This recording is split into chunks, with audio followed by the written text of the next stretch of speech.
Boker Tov, aujourd'hui on est pour le troisième jour de Pessah, deuxième jour de Ramadan en Israël, à Yerushalayim.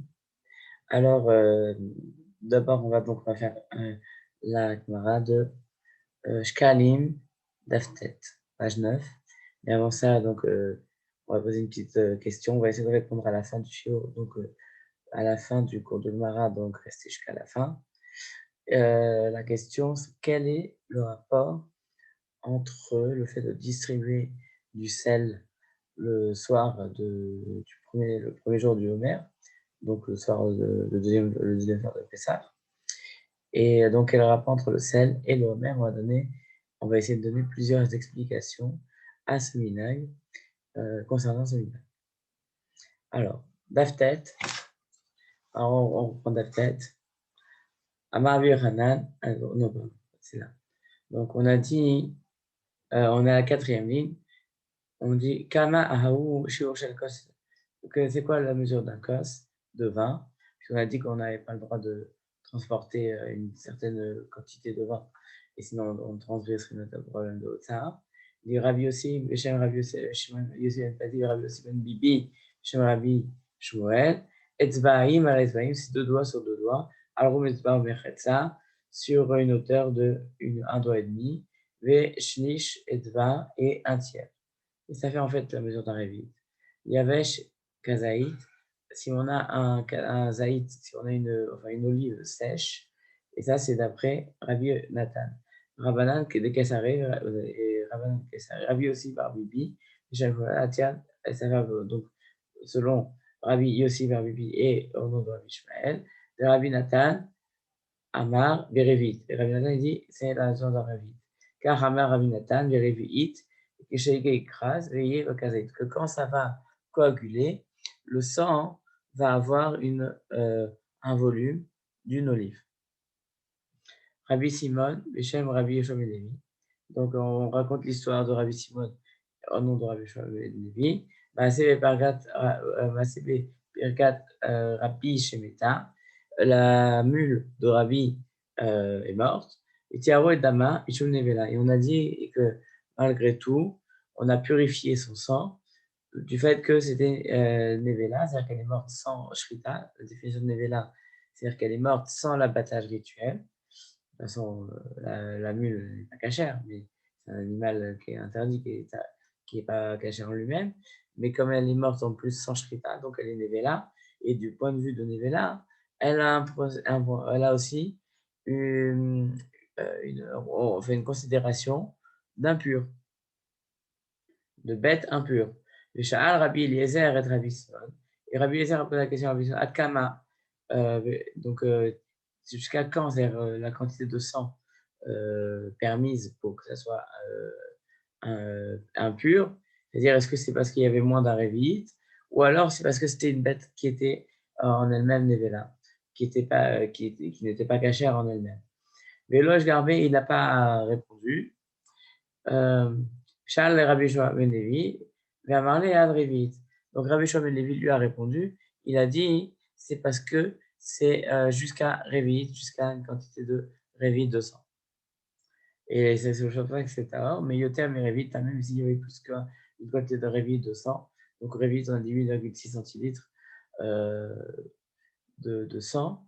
Alors là, ça aurait été un peu Ubaat, il ne faut pas dire Ubaash, mais il faut dire Ubaat, comme c'est écrit un peu plus dans les Masorat Hachas.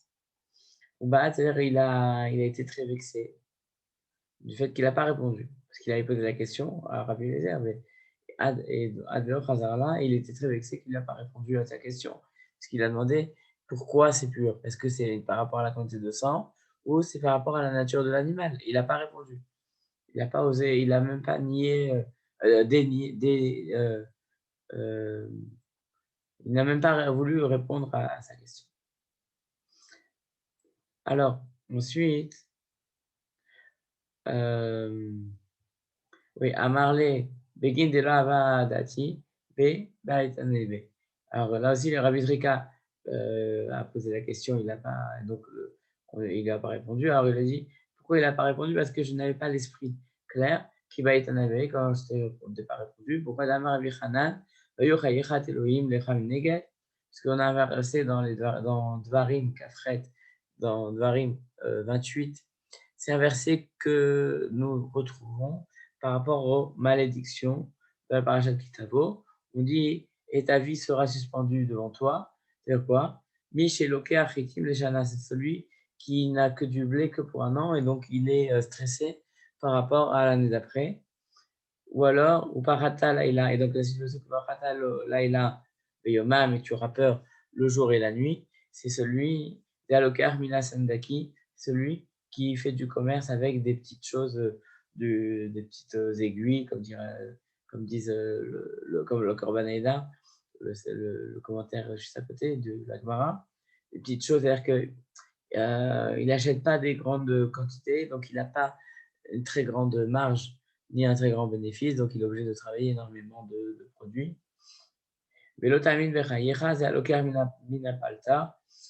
Et quand il a marqué dans la situation que tu ne croiras pas dans ta vie, c'est par rapport à celui qui se nourrit du boulanger. Et Vana Samkrina la Palta.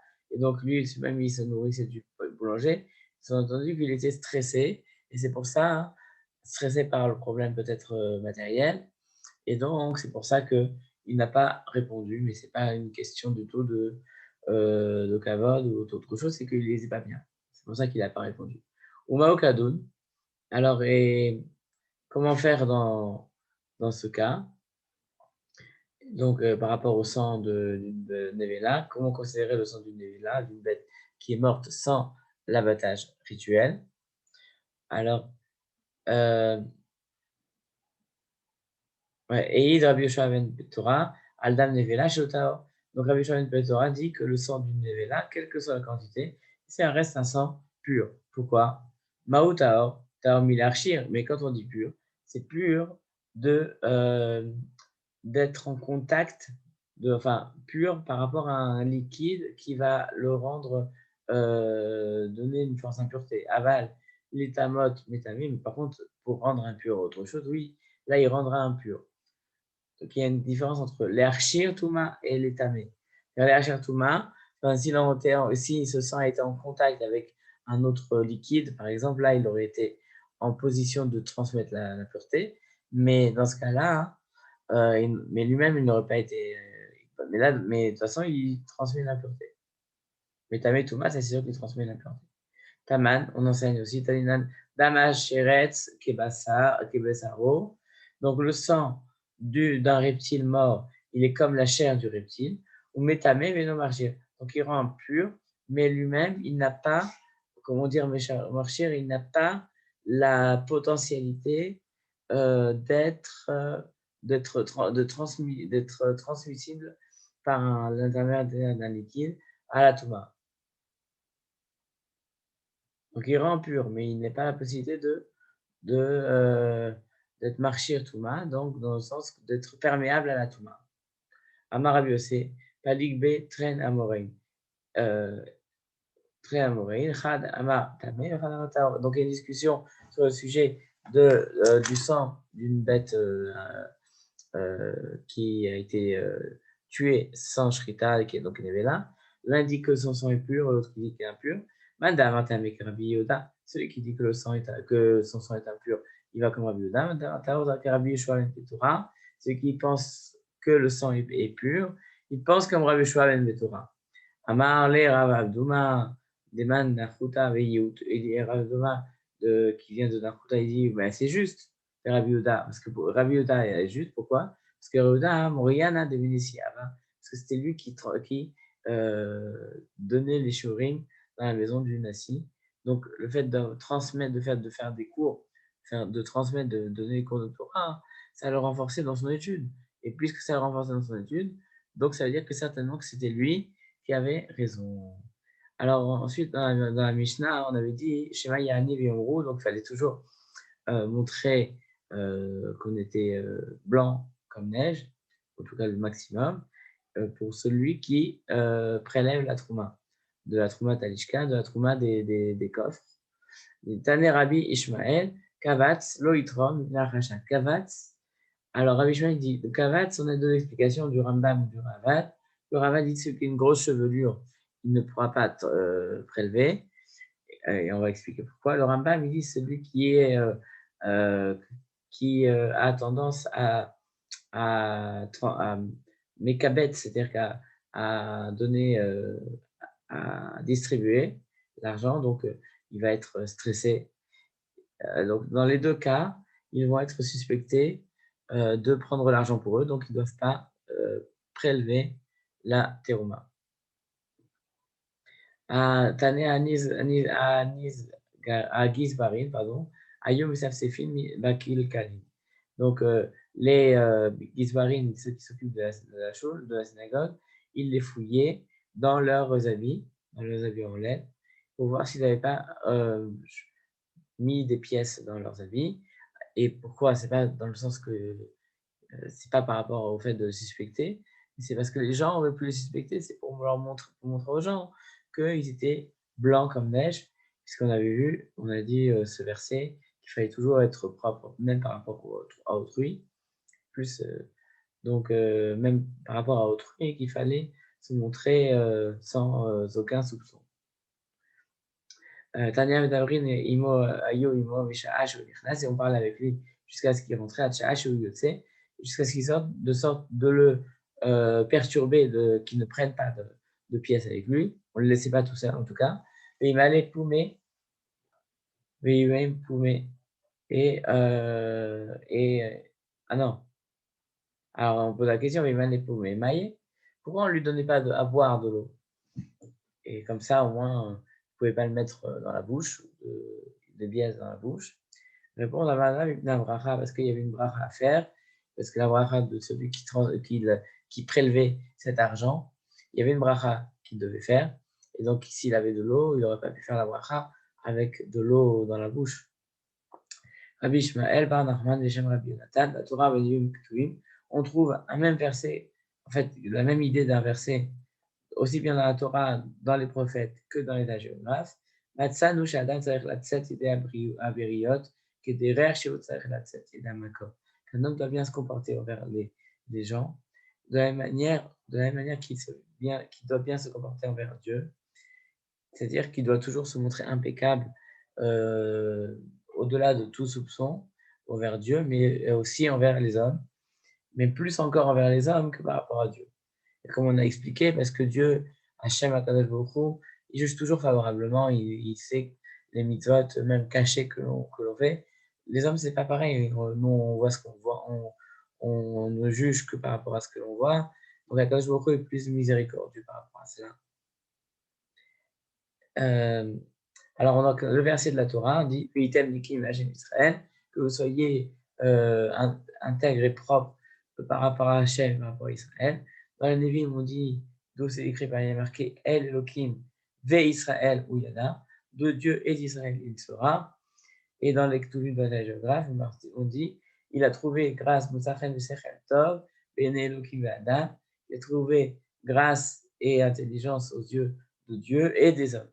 Et Gamliel Zuga, Shal Rabbi Ozi Barbi Boun, Ezra Mechaver. Donc, Rabbi Gamliel, il a posé la question à Rabbi Yossi, le fils de Rabbi Boun, lequel est le plus clair dans l'explication, lequel est le plus clair, où c'est dit le plus clairement.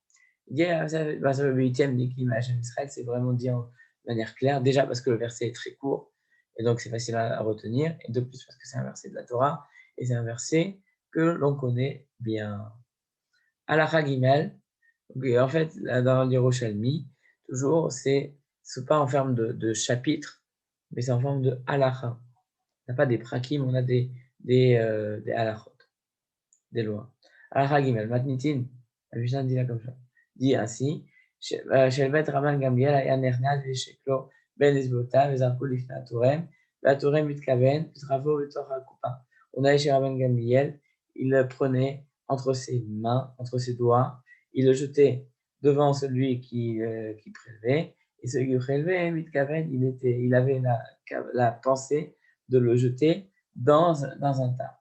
En a Torem, Hatcheu, Omerlo et Trom.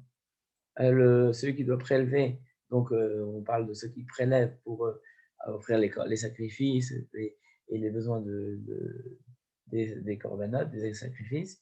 Donc, celui qui prélève, le prélève jusqu'à ce qu'on lui dise 3 fois, Omrim-lo, trom, trom, trom, 3 fois, prélève, prélève, prélève, Shalosh Paim 3 fois, Taram et Tarishona, il prélève la première fois, Vechifa, Vechipa, Bekabliot, et il doit recouvrir à la première prélèvement de couverture, d'une couverture, premier étage, il fait un premier étage de ce qu'il a prélevé. Ashnia Vechipa Vekibliot, et pareil, le deuxième étage, il va faire un deuxième tas, il va recouvrir une couverture.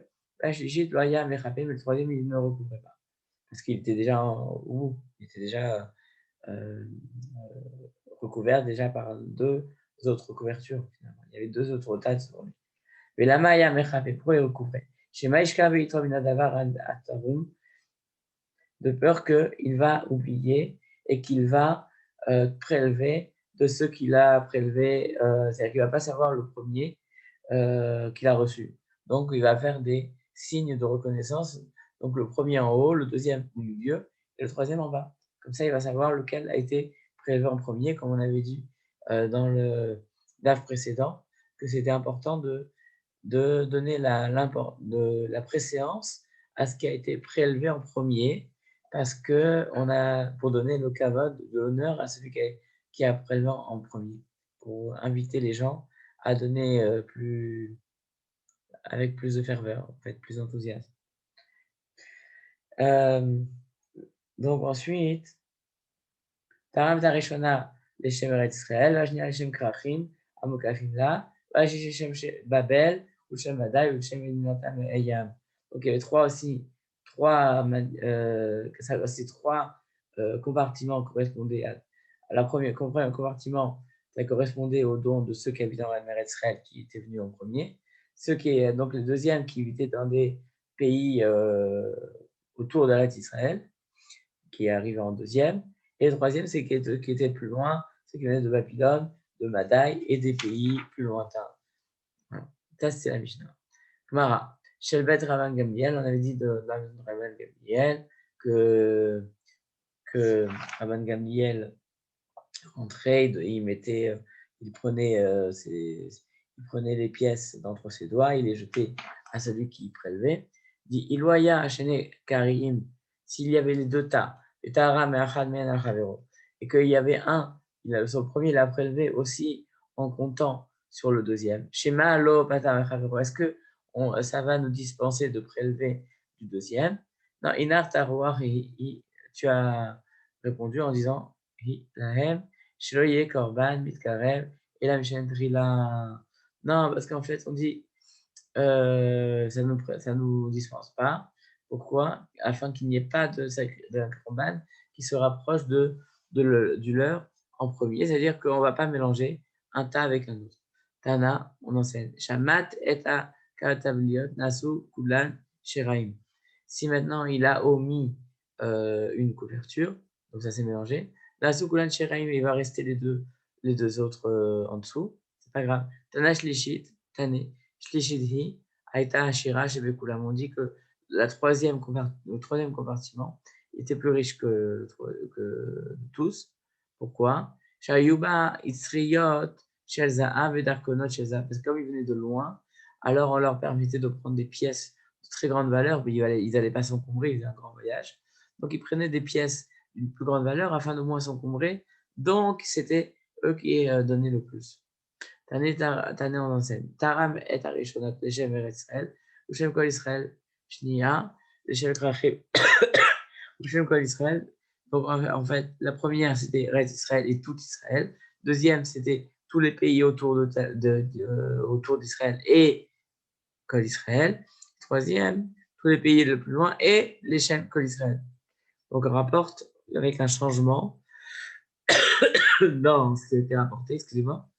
C'est-à-dire que ça s'était prélevé au nom de tout Israël. Même ceux qui n'étaient pas présents. Tané, on enseigne. Natal Minarishona, s'il a prélevé du premier. Ça. Afal Pishesh Varishona, bien qu'il y a dans le premier. Notel Minashnia, il reste encore du premier tas, il va prendre du deuxième. Natal Minashnia, Afal Pishesh Varishnia, le Talmid Shlishit. S'il a pris du deuxième, il a pris donc des pièces pour acheter les corbanotes. Donc, qu'il en reste encore du deuxième, il ne va pas tout prendre du deuxième tas, il va prendre du troisième.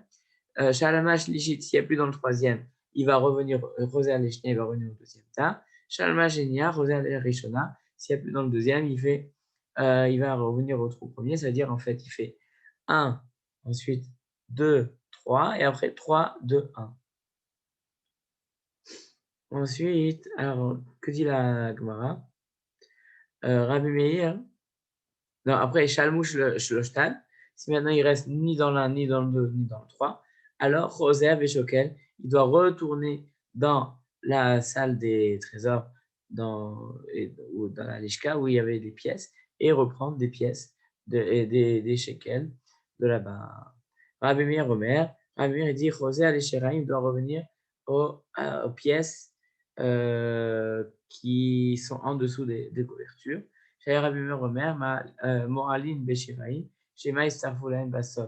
On risque de profaner des pièces qui restent et de sorte de peur qu'on ait besoin à la fin. Donc il faut utiliser toutes les pièces qui restent, même sous les couvertures. C'est un texte que l'on connaît du fait que c'est le texte fondateur sur lequel repose le livre Messilat Yesharim, parce qu'on a parlé donc de l'attention, comment on faisait pour prélever, etc., de l'attention et comment il fallait être très précis. Et Rabbi Rabbi dit Zrizut mevia l'idée nekiyut. Quand on fait des choses avec empressement, ça amène à l'intégrité. Nekiyut mevia l'idée tahara, l'intégrité amène à la pureté, puisqu'on est intègre et donc on n'aura pas de faute. Tahara mevia l'idée kedusha. Le fait de ne pas faire de faute, ça vient à la kedusha, c'est-à-dire un niveau encore supérieur à ne pas faire de faute, c'est-à-dire même s'interdire des choses qui sont permises, de sorte de nous éloigner encore plus de tout ce qui est matériel. Et Kedusha vient l'idée à Nava. Donc la Kedusha, le fait de s'empêcher de s'attacher à la matérialité, même si c'est permis, ça arrive à l'humilité. Parce que quand on n'aura pas grand-chose, donc on va se satisfaire de peu. Et donc on va être très humble. Et la Hanava vient l'idée Iratred. Et c'est par l'humilité qu'on arrive à la crainte de la faute. Iratred vient l'idée Chassidut. La crainte de la faute, ça amène à la Chassidut, c'est-à-dire à la faire encore au-delà de ce qui est permis. Donc c'est une sorte de même ça revient un peu à la Kedusha. Certains disent que ça revient un peu à la Kedusha, mais c'est encore à la Chassidut, c'est-à-dire vraiment un niveau supérieur de Kedusha. Et Chassidut est l'idée Ruach HaKodesh. Et la Chassidut, le fait de faire encore mieux, toujours de rechercher à faire le bien, ça amène à l'Esprit Saint, puisqu'on va se rapprocher le plus possible des valeurs de la Torah et donc d'Akadosh Baruch Hu. On va même arriver à un niveau proche des anges, des malachim. Comme Moshe Rabbeinu, lorsque il est arrivé à ne pas manger pendant 40 jours et 40 nuits, ça c'est un niveau qui est proche des anges. Donc on arrive à avoir HaKodesh. Pourquoi tous les tzadikim qui ont le Ruach HaKodesh, comment ils sont arrivés là? Parce qu'ils en viennent, parfois, on a rencontré, moi j'ai rencontré des Talmidei Chachamim qui dormaient à peine, qui étaient toujours à étudier. Aujourd'hui, qui peut prétendre à faire cela? C'est très très très difficile, vu tout ce qu'on a à faire dans la journée. Mais donc, ça s'amène au Ruach HaKodesh. Le Ruach HaKodesh vient l'idée Triad Amitim, et c'est le fait de l'Esprit Saint qui amène à la résurrection des morts, puisqu'on voit que les tzadikim, par leur brachot, permettent de protéger tellement de personnes, puisque grâce à leur brachot, ça permet de protéger l'âme Israël. Triad Amitim, il vient l'idée, et Triad Amitim arrive à la délivrance et permettra d'avoir Eliyahu Hanavi. Zrizut vient l'idée. Alors maintenant, on va aussi. Donc, on va simplement argumenter avec des versets. On dit, d'où sait-on D'où Rabbi Pinchas venir après cela. Il apprend le verset. Pourquoi? L'empressement en vient à l'intégrité. Dirti, et qu'il a mechaper. Il arrêtera et qu'il a, donc il va être empressé. Le commentateur là-bas explique que c'est un langage d'empressement. Mikaper, il va être pardonné, donc il va être intègre. Nekiot Meviel et Tahara. Pourquoi? Dans l'intégrité arrive à la pureté, puisque c'est écrit Vechiper Aleha à Kohen, Vetahera. Le Kohen va pardonner la faute et il va être pur. Il va purifier. Tahara Mevia l'idée Kdusha. L'impureté va amener à la sainteté. Et aussi Vetiaru Vekideshu. Il va rendre pur et il va sanctifier. Kdusha Mevia l'idée Anava. La sainteté amène à la modestie. Et a priori, c'est vrai, on aurait pu dire que la modestie, c'est quelque chose de beaucoup plus simple que la Gdusha ou que la sainteté ou l'impureté. On voit que c'est la nava, la modestie, est une qualité qui est difficile à rechercher et qui se crée, qui vient après un très très grand travail personnel. On le voit même de ce passage-là. Dire-t-il, qui kohamar, ainsi a dit Dieu, Ravenissa celui qui réside dans les hauteurs, Shochen ad vekadosh shemu, celui qui réside jusqu'à dans les saintetés, Marom vekadosh shkon ve'adake shafal. Et avec les personnes qui sont dakées, donc qui sont humbles, veshafal, donc ils résident avec les personnes qui sont basses. Donc, Shafal Roua, Veshefal Roua, et ceux qui ont un esprit bas. C'est-à-dire que Dieu réside parmi ceux qui ont cette humilité. Parce que avoir l'humilité, c'est de montrer d'où vient la bracha, d'où vient la Gdusha, et d'où viennent les choses, qu'on peut faire des efforts, évidemment. On peut travailler, on peut faire beaucoup un travail personnel sur nous, mais on sait très bien que la réussite vient d'Akadosh Baruch Hu. Jusqu'à quand on va dire que ça vient de nous? On veut dire évidemment que tout vient d'Akadosh Baruch Hu. Que nous, on essaye de faire notre effort, mais en sachant que tout vient de Dieu. Et ça, c'est assez difficile à admettre pour l'homme, de casser cet orgueil, de dire que c'est lui qui a travaillé, c'est lui qui a fait, etc. Anava Irat Hashem. Non, Anava, mais via l'idée Iratret. Donc la modestie, d'où on sait que ça vient amener, ça va créer la crainte de la faute. Dirtin, Aikev Anava Irat Hashem. Donc la suite de la Anava, de la modestie. Donc le Aikev, qu'est-ce qui vient à la suite de la modestie? C'est la crainte de Dieu. Donc quelqu'un qui travaille sur la modestie, il va en arriver à craindre Dieu. Irat Chet, mais via l'idée Chassidut. La crainte de Dieu, la crainte de la faute, ça va emmener à la Chassidut, à l'intégrité, c'est-à-dire faire toujours s'attacher aux mitzvot de manière scrupuleuse, faire même au-delà de ce qui est permis de faire, dire-t-il, que la bonté de Dieu a jamais ad vita aeternam sur ceux qui le craignent. Donc on voit, c'est lié la chassidut avec la crainte de Dieu. Chassidut me vient à l'idée roi HaKodesh, la crainte, donc la piété, comme on dit, la chassidut, on peut traduire par la piété, amène à l'Esprit Saint. Alors tu as parlé avec Chazon, donc avec vision, donc c'est Roi HaKodesh, à ceux qui ont ta piété. Roi HaKodesh l'Esprit Saint en vient à la résurrection des morts. Et on sait très bien que tous les Tanaïm qui avaient l'Esprit Saint avaient le pouvoir aussi de la résurrection des morts, comme Rabbi Meir, comme Rabbi Shimon Bar Yochai, tous ces grandes tzadikim que nous prions pour la guérison de tous les malades. On va voir Rabbi Meir au Kéva de Rabbi Meir parce qu'on sait très bien tout le niveau spirituel qu'il avait la capacité de Triat Amitim. Pourquoi? Parce qu'il s'est attaché à la Kadosh Baruch Hu toute sa vie. Et Triat Amitim est via l'idée Elion Navi. Donc on sait que ça amène à la Triat Amitim, alors permettre la résurrection des morts. Et je mettrai mon esprit parmi eux et vous vivrez. Mais ici, c'est pas vous vivrez, c'est vous ferez revivre. Vous ferez même revivre les morts. Et que la résurrection des morts amène à la vérité Elionavi Roletov.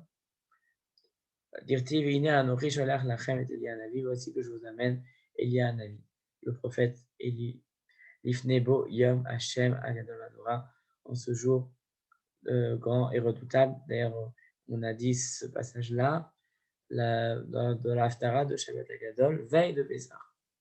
Donc c'est pour ça que aussi qu'on le dit, on dit Shabbat Agadol dans le sens que c'est un Shabbat qui est propice à la Géoula, à la rédemption finale et à l'arrivée de Léonavi, mais évidemment ça demande un grand travail personnel de chacun pour en arriver là.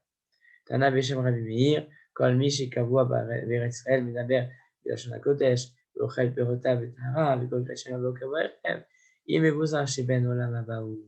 Tout celui, donc là aussi c'est un programme, celui qui s'est fixé en Eretz Israël. Donc on voit la grandeur d'habiter en Eretz Israël, en terre d'Israël, et surtout à Jérusalem, la ville la plus sainte, la ville Eretz Israël, et donc Yerushalayim, Ira Kodesh, ici il va en Eretz Israël, mais donc dans la sainteté d'Eretz Israël, ou alors qui s'attache, certains expliquent, c'est pas forcément vivre en Eretz Israël matériellement,